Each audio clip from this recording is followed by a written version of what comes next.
নমস্কার, সুপ্রভাত। ভারতবর্ষের বিখ্যাত চার ধামের অন্যতম ধাম পুরীর জগন্নাথ ধাম। আমরা জানি বদ্রীনাথ ধাম, দ্বারকানাথ ধাম, রামেশ্বর ধাম, শ্রী জগন্নাথ ধাম। বলা হয় প্রভু শ্রী জগন্নাথ যিনি ভগবানের বিষ্ণুর স্বরূপ, বদ্রীনাথ ধামে স্নান করে, দ্বারকানাথ ধামে বেশভূষা করে, তারপর পুরী ধামে অন্নভোজন করে রামেশ্বর ধামে শয়ন করে। প্রভু না ডাকলেও শত চেষ্টাতেও আসা যায় না, যেরকম দর্শনও পাওয়া যায় না।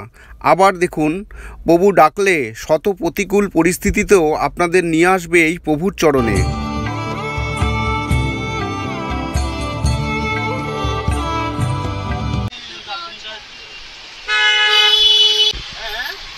বলছি মন্দিরে এখন হোটেল থেকে বেরিয়ে গেলাম। পুরী ভ্রমণের দ্বিতীয় পর্বে আপনাদের দেখাবো পুরীর মন্দির, পুরীর দর্শন, সুবিধে অসুবিধে, কীভাবে পুজো দেব, কোন সময় পুজো দিলে ভালো।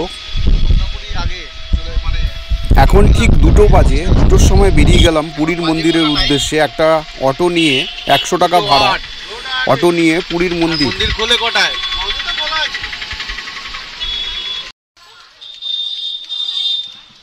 तुम्हारा नंबर बताओ। 63 हाँ 822 हाँ 8 हाँ 7070। अच्छा, फोन करेंगे हम। हाँ यहाँ से सिंगदुआ ना।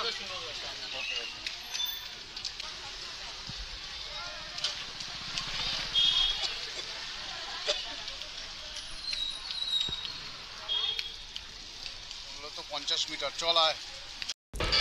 সবাইকে আমার গণেশ চতুর্থীর শুভেচ্ছা, অভিনন্দন, ভালোবাসা।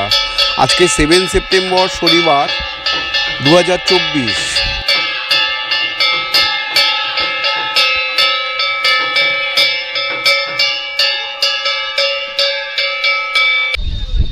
এটাই হচ্ছে সিংহদুয়ার পুরীর মন্দিরের।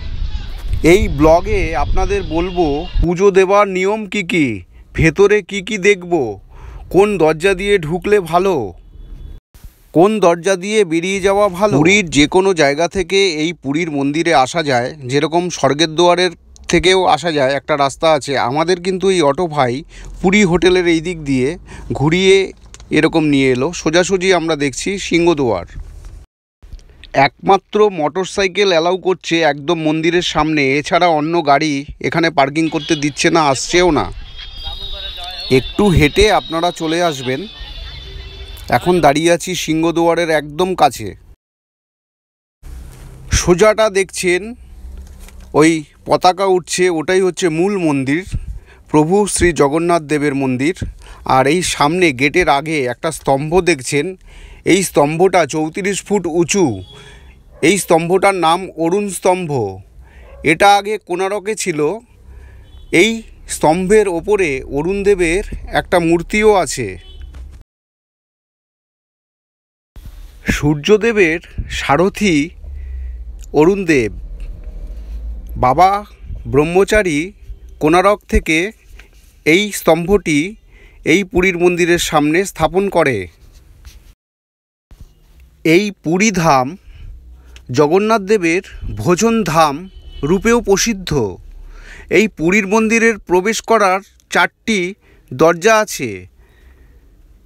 একদম পূর্ব দিকে সিংহদুয়ার, পশ্চিম দিকে ব্যাঘ্রদ্বার, দক্ষিণ দিকে অশ্বদ্বার, উত্তর দিকে হস্তিদ্বার।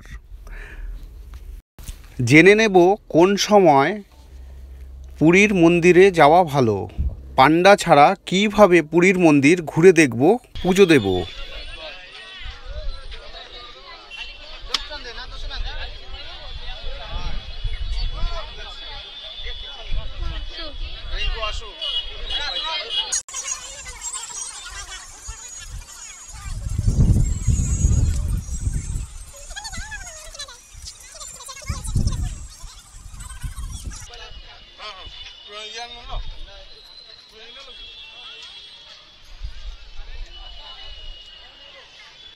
প্রভু জগন্নাথ দেবের মন্দিরে এসেছি। আজকে 7 সেপ্টেম্বর, শনিবার, 2024। এখন পুজো দেব।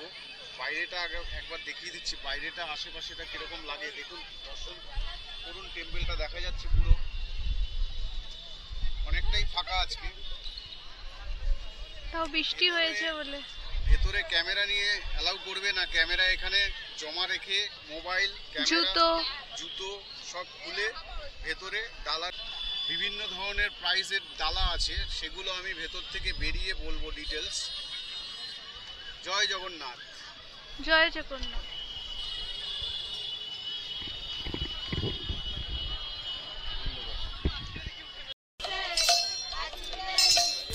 ভক্তরা মিলে প্রভুর হরিনাম করছে, দেখুন কত সুন্দর, মুগ্ধ হয়ে গেলাম এই পুরীর মন্দিরে এসে। এখন একটু ফাঁকা আছে, দুপুরের টাইম, আমি সব বলবো, আপনারা ব্লগটা দেখুন। আর দেখুন, এই ডান দিকে গেলে আপনাদের ব্যারিকেডের ভেতর দিয়ে লাইন করে আসবেন, মন্দিরে ঢোকার আগেই বাদিকে একটা চৌবাচ্চা পাবেন, জলের চৌবাচ্চা, সেখানে আপনারা হাত মুখ ধুয়ে নেবেন। ভেতরে প্রবেশ করলে ডাউনে নামলে ওখানে যা ভেজা থাকে তাতে আপনার পা অটোমেটিকলি ধুয়ে যাবে। জয় জগন্নাথ। এখন আমরা মন্দিরে প্রবেশ করব, আর পান্ডা ছাড়াই আমরা ভেতরে গিয়ে দর্শন করব, পুজো দেব, কিভাবে ডালা কিনবো সব আমি মন্দির থেকে বেরিয়ে আপনাদের বলবো। এই সিংহদ্বার দিয়ে ঢুকে সিঁড়ি দিয়ে নেমে আবার সিঁড়ি দিয়ে উঠে ডান দিকে এই ব্যারিকেডের মতন ভেতরেও আরেকটা ব্যারিকেড পাবো মূল মন্দিরে যাওয়ার, প্রভুর দর্শন পুজো দেওয়ার জন্য। তার আগে আমরা ওখানে কাউন্টার আছে, জিজ্ঞেস করে নেবেন, সেখান থেকে 501 টাকা মিনিমাম ভোগ, যেটা সেই ভোগ কিনে আমরা মন্দিরে প্রবেশ করলাম। এটা হচ্ছে দক্ষিণ দুয়ার। অলরেডি ভেতরে গিয়ে পুজো দিলাম, পুজো দেওয়া হয়ে গেছে। আনন্দবাজার,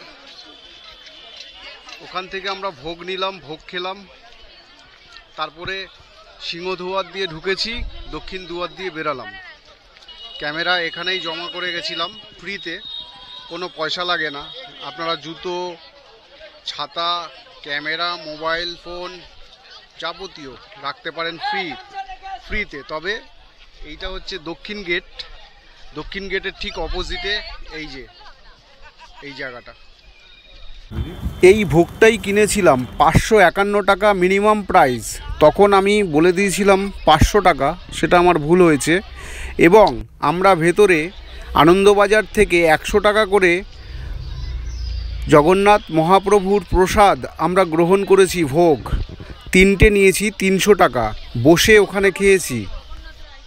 ভেতরে মালা বিক্রি হচ্ছিল, তুলসীর মালা বড় বড়, জগন্নাথ বলরাম সুভদ্রার 50 টাকা করে 3টে মালা নিয়েছি, আর প্রণামী বক্সে দিয়েছি। দুয়ারের বজরংবলীর মন্দির। জয় বীর হনুমান, জয় বজরংবলী। এই মন্দিরটা হচ্ছে বজরংবলীর মন্দির। এটা দক্ষিণ দ্বার থেকে বেরোলেই আপনাদের বাঁ পাশে পড়বে। এই বজরংবলীকে অবশ্যই দর্শন করবেন। জয় বীর হনুমান। প্রভুর মহাপ্রসাদ আমরা ভেতরে গ্রহণ করেছিলাম আনন্দবাজার থেকে।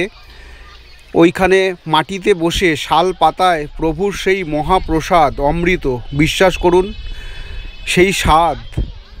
ফটো তুলতে পারিনি, ক্যামেরা নিয়ে তো ভেতরে অ্যালাউ করে না, কিন্তু আমরা 3 জনে 100 টাকা করে সেই মহাপ্রসাদ প্রভুর নিয়ে আমরা খেয়েছি, গ্রহণ করেছি। অবশ্যই আপনারা আসবেন যখন, এই আনন্দবাজার ভেতরে স্টল থেকে প্রভুর মহাপ্রসাদ গ্রহণ করবেন। একটা জিনিস আপনাদের বলে রাখি, যখন মূল মন্দিরে আমরা ঢুকছিলাম, আমার হাতে ডালা ছিল, আমার হাতে তুলসীর মালা ছিল, সবই প্রভুর ইচ্ছা। তো এত ভিড়ে ঠাসাঠাসি ওই সময়টা, মানে আমি এইদিকে প্রভু, আমার ওয়াইফ, আমার মেয়ে, যাই হোক ওইটুকু টাইম কিন্তু খুব চাপের ব্যাপার। একটু বয়োজ্যেষ্ঠদের অসুবিধে হবেই, বাচ্চারা তো পারবেই না।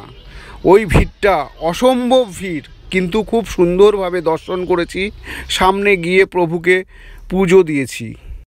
এবার আপনাদের বলি পুরীর মন্দিরের ভেতরে আমরা কি দেখেছি।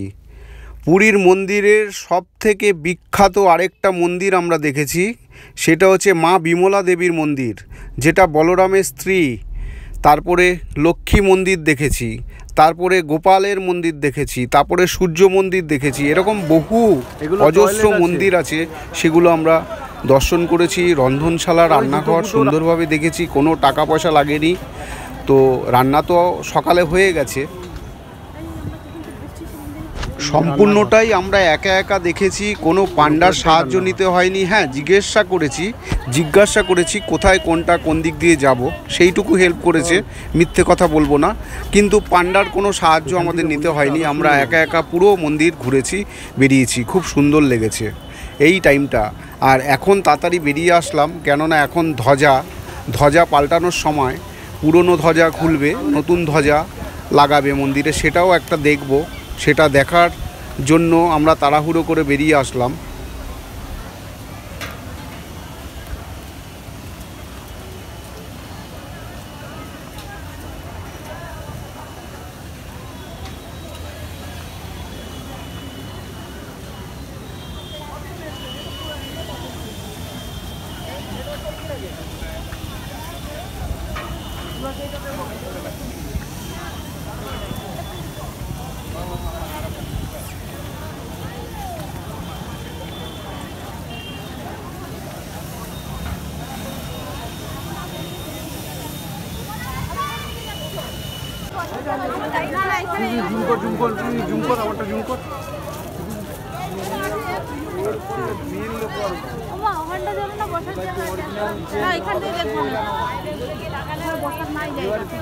এখন আপনাদের দেখাচ্ছি পতাকা পাল্টাবে, মানে এই যে ধ্বজা পতাকা যেটা উঠছে, এই পুরনো পতাকাটা খুলবে, মানে কালকেরটা, আর আজকে আবার নতুন পতাকা ধ্বজা লাগাবে। এটা একটা দেখার জিনিস, প্রত্যেকে দাঁড়িয়ে আছে। এখন প্রায় 4:30 বাজে, এই 4:30 থেকে 5টার মধ্যে এই জিনিসটা হয়। তো চলুন, আপনারাও এনজয় করুন এই ভিডিও।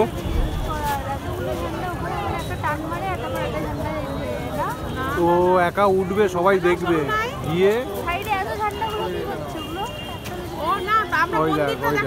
ভিডিও কল করছি, দাও ভিডিও কল করছিলাম, তুই তখন করিস নাই কেন? কি সুন্দর মন্দিরটা দেখাতে পারতো, সামনে করতেছি, এখন ঝন্ডা পাল্টাচ্ছে। আরে ভিডিওতে উঠে যাচ্ছে, আমার ওয়াইফ আবার শালিদের দেখাতে ব্যস্ত, বাচ্চাদের এই ধ্বজা চেঞ্জ করাটা।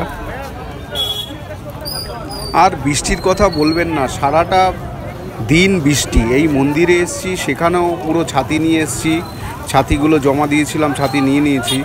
এই সারাক্ষণ বৃষ্টি বৃষ্টি বৃষ্টি। দেখুন এত বৃষ্টি পড়ছিল, আমরা বাইরে বেরিয়ে গিয়ে একটা দোকানের জায়গায় দাঁড়িয়েছিলাম, নালে পুরোটাই ভিজে যেতাম। আবার বৃষ্টি কমাতে আবার চলে এসেছি, এই গেটটা দিয়ে ঢুকলাম। দেখুন এই পেছন দিকটাই হচ্ছে স্বর্গের দুয়ার, পুরো চলে যাচ্ছে। আর এই কর্নার দিয়ে আমি রান্নাঘরটা দেখতে পাচ্ছি। আর এই ধ্বজা চেঞ্জ করা যেটা, সেটা এখন দেখব, আপনাদের দেখাবো। চলুন। পুরীতে গেছে আর প্রভুর মন্দিরে দর্শন করেনি এমন বাঙালি বোধ হয় খুঁজে পাওয়া যাবে না। সারা বছর লক্ষ লক্ষ ভক্ত বছরের বিভিন্ন সময় এই মন্দিরে ছুটে আসে।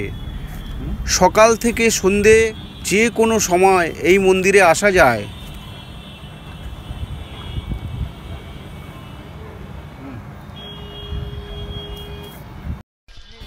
পুরো মন্দিরটা এই প্রাচীর দিয়ে পুরো ঘেরা। জানেন এই প্রাচীরের নাম মেঘনাদ প্রাচীর। স্বয়ং প্রভু জগন্নাথ দেব তিনি এই রক্ষা করেন। পুরীর যে সমুদ্রের যে গর্জন আওয়াজ, সেই আওয়াজও কিন্তু মন্দিরের ভেতরে প্রবেশ করতে পারে না, প্রভু দেখে রাখেন। অনেক আশ্চর্য আছে, আমি সেগুলো বলবো। 3-4 রকম আশ্চর্য আছে এই মন্দিরের। পুরীর এই পোলতে খুব বিখ্যাত, খুব ফেমাস। আমার ওয়াইফ তাই একটু কিনে নিচ্ছে আমাদের বাড়ির জন্য। শ্রীকৃষ্ণের শেষ লীলা এই জগন্নাথ ধাম। কথিত আছে শ্রীকৃষ্ণের দেহ পুড়ে গেলেও তার হৃদয় কখনো পুড়ে যায়নি। তাই পাণ্ডবরা তার এই হৃদয়কে জলে ভাসিয়ে দেয় এবং তা ভাসতে ভাসতে পুরীর উপকূলে এসে পৌঁছায়। আর শ্রীকৃষ্ণের হৃদয়টাই হচ্ছে আমাদের পুরীর প্রভু শ্রী জগন্নাথ দেব। জয় জগন্নাথ। আজকের মতন ভিডিওটা এখানেই শেষ করব। আবার একটা নতুন ব্লগে আপনাদের সঙ্গে দেখা হবে। ভালো